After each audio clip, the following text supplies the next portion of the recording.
Taste the Daily. Kulasekarapattinam என்றாலே முத்தாரம்மன் கோயில் நவராத்திரி திருவிழாதான் பலரின் நினைவுக்கும் வரும். ஆனால் குலசேகரப்பட்டினத்தின் முகமே மாறவிருக்கிறது. அதற்கான ஏற்பாடுகள் தீவிரமாக நடந்து கொண்டிருக்கின்றன. என்ன மாற்றம்? விரிவாக பார்க்கலாம்.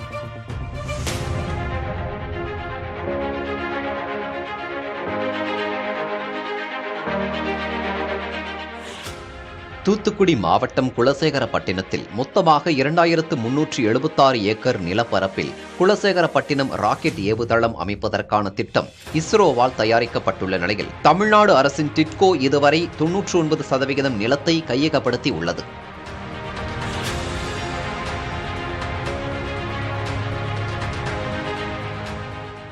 இந்நிலையில் SSLV ராக்கெட் ஏவுதள வளாகம் மற்றும் சுற்றுச்சுவர் அமைப்பதற்கான டெண்டரை இஸ்ரோ கோரியுள்ளது. டெண்டர் அறிக்கை சமர்ப்பித்து வரும் 22ஆம் தேதிக்குள் கட்டுமான பணிகளுக்கான டெண்டர் ஒதுக்கப்படும் என தெரிவிக்கப்பட்டுள்ளது. ஆந்திர மாநிலம் ஸ்ரீஹரிகோட்டாவை விட பூமத்திய ரேகைக்கு சற்று அருகில் இருப்பது குலசேகரப்பட்டினம். எனவே கணிசமான எரிபொருளை சேமிக்க முடியும் என்பதால் ராக்கெட் ஏவுவதற்கான செலவு மிச்சமாகும்.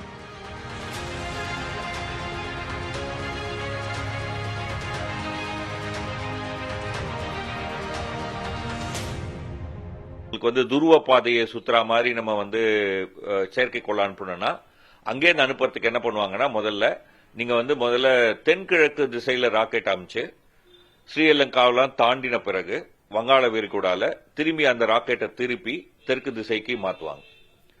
இதுக்கு டாக் லெக் மேன்யூவர் அப்படின்னு பேரு. அதாவது நாயினுடைய வால் ஒரு அப்படி வளைஞ்சிருக்கும் இல்லையா, அந்த மாதிரியான ஒரு இது செய்யணும்.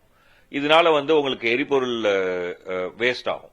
சோ சின்ன ராக்கெட் இப்ப SSLV மாதிரியான ராக்கெட்ல அந்த மாதிரி எரிபொருளை வேஸ்ட் பண்ணது நமக்கு கிடைக்க வேண்டிய உந்து கிடைக்காம போயிடும். சோ அதனுடைய முழு பலன் நமக்கு கிடைக்காது.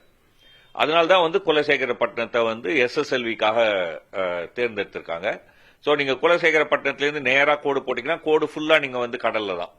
சோ தப்பி தவறி உங்களுக்கு அந்த ராக்கெட்டை நம்ம செயலிழக்க வைத்தாலும் அதனுடைய இடிபாடுகள் யாருடைய தலையிலையும் விழாது, கடல்ல தான் போய் விழும்.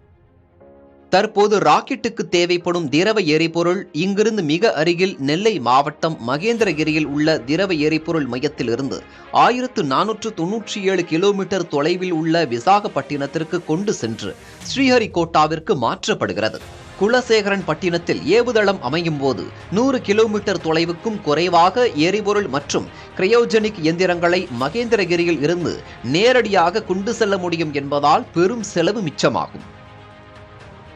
ஸ்ரீஹரிகோட்டால இருந்து நான் தெற்கு திசை நோக்கி நான் அனுப்பிச்சா ஸ்ரீலங்கா தலையால போகும். அப்போ தப்பி தவறி விபத்து ஏற்பட்டா ஸ்ரீலங்கால விழுந்துரும் இல்லையா. அதுக்காக தான் இப்ப என்ன பண்றாங்கன்னு சொன்னா தென்கிழக்கு திசையில போய் ஸ்ரீலங்காவை தாண்டின பிறகு தெற்கு திசையில திருப்புறாங்க. சோ அப்போ ஃபியூயல் வேஸ்ட். குலசேகரப்பட்டினம் அப்படின்னு சொன்னா நேரடியா நீங்க தெற்கு திசை நோக்கி நம்ம செலுத்தலாம்.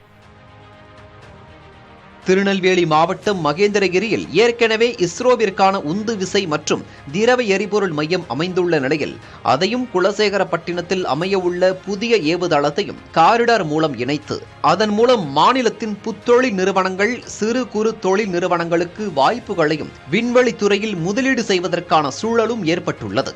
தற்போது சிறிய ரக SSLV ராக்கெட் மற்றும் தனியார் ராக்கெட்டுகளை விண்ணில் அனுப்புவதற்கு குலசேகரப்பட்டினம் தேர்வு செய்யப்பட்டுள்ள நிலையில் வருங்காலத்தில் ஸ்ரீஹரிகோட்டாவை விட குலசேகரப்பட்டினத்தில் அதிக எடையுள்ள விண்கலத்தை விண்வெளிக்கு செலுத்த முடியும்.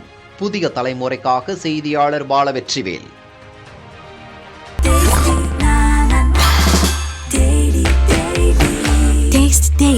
Taste the Daily.